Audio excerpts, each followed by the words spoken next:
जय हिंद बच्चों, सीखो प्लस क्लासेस के सीरीज में आज हम बात करेंगे नवम वर्ग के अध्याय 2, जिसका चैप्टर का नाम है हमारे आसपास के पदार्थ शुद्ध।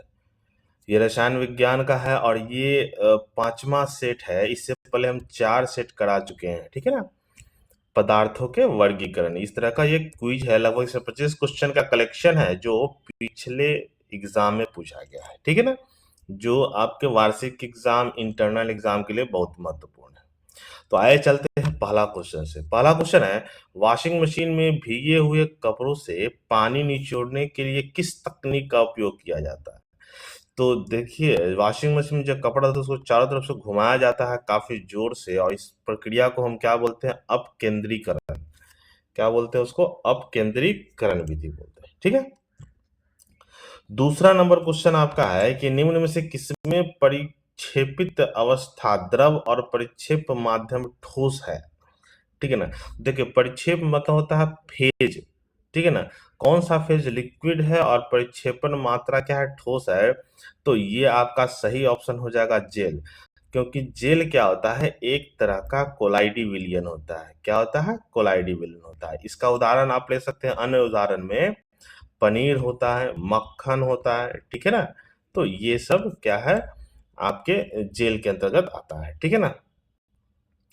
क्वेश्चन नंबर 3 है, किस प्रक्रिया द्वारा समुद्री जल को शुद्ध किया जाता है।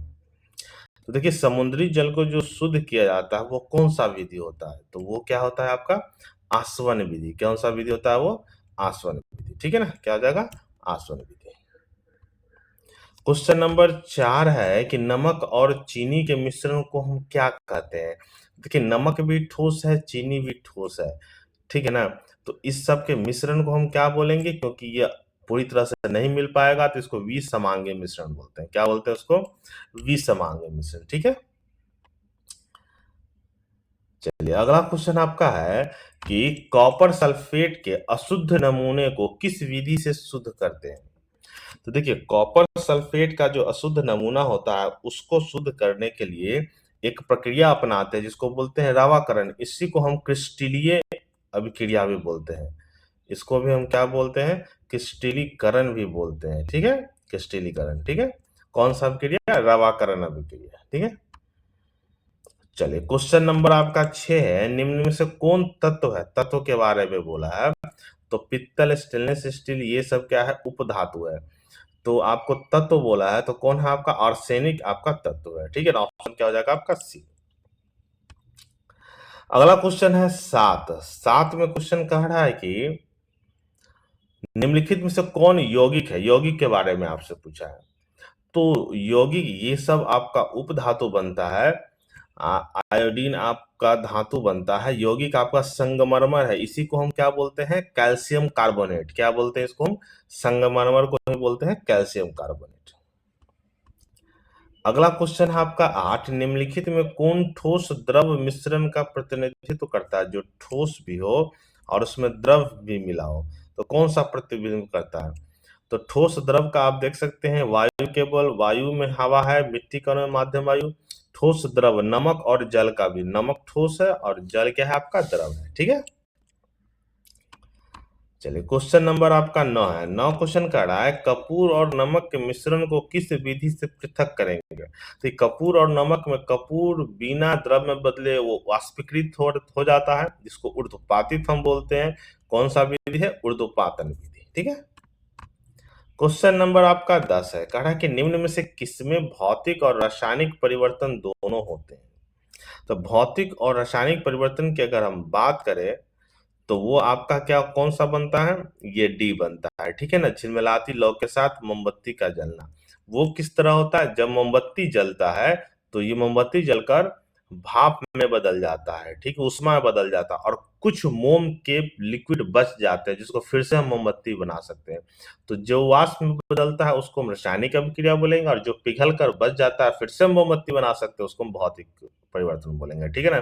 तो ये दोनों प्रक्रिया होती है जब मोमबत्ती जलती है, तो ठीक है।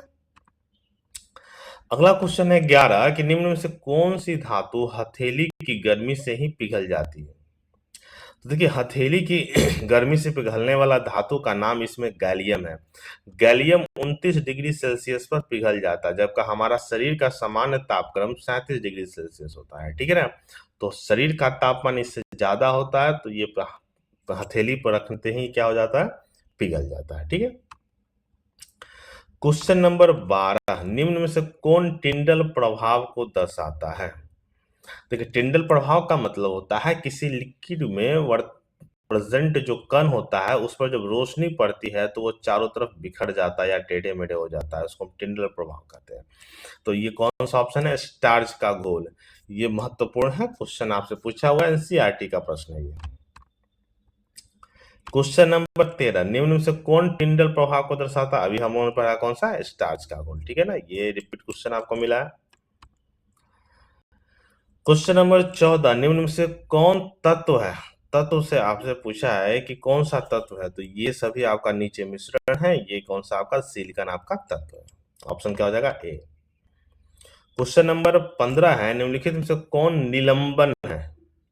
निलंबन कौन सा है, तो निलंबन कौन सा है, गोंद का जलीय विलयन नहीं, निलंबन हो जाएगा खड़िया का जलीय विलयन। खड़िया मतलब होता है चौक, जो हम लिखने के काम में आते हैं उसको हम बोलते हैं खड़िया बोलते हैं। ठीक है ना, तो खड़िये का जलीय विलयन क्या जो होता है आपका, निलंबन होता है। क्वेश्चन नंबर 16 है, निम्नलिखित में कौन शुद्ध पदार्थ नहीं है, जो अशुद्ध पदार्थ बोलते हैं उसको। ठीक है ना, अशुद्ध मतलब मिश्रण, तो कौन सा शुद्ध पदार्थ नहीं है, तो इसमें शुद्ध पदार्थ नहीं होगा, कौन सा आपका, ऑप्शन बी हो जाएगा, दूध शुद्ध पदार्थ नहीं है। ठीक है, 17, निम्न में से कौन शुद्ध पदार्थ है। शुद्ध पदार्थ की अगर हम बात करें तो सबसे हाई एग्जाम्पल होता है जल, क्योंकि इसमें एक परफेक्ट रेशियो मतलब निश्चित अनुपात में बनता है। क्वेश्चन नंबर 18, निम्नलिखित में से कौन धातु नहीं है। धातु से आपसे बोला है, तो आयोडीन क्या है, धातु नहीं है, चूंकि इसमें चमकता भी है लेकिन फिर भी है धातु नहीं है। ये काफी महत्वपूर्ण प्रश्न है। ठीक, सही कथन को चुने। हवा और बारूद मिश्रण है, ये सही है, हवा भी मिश्रण है, बारूद भी मिश्रण है। ठीक है, ऑप्शन ए ही आपका सही है। ठीक है ना, जल आपका मिश्रण है, पारा आपका तत्व है। ठीक है ना, चलिए क्वेश्चन नंबर आपका 20 कह रहा है, निम्नलिखित में से कौन मिश्रण नहीं है।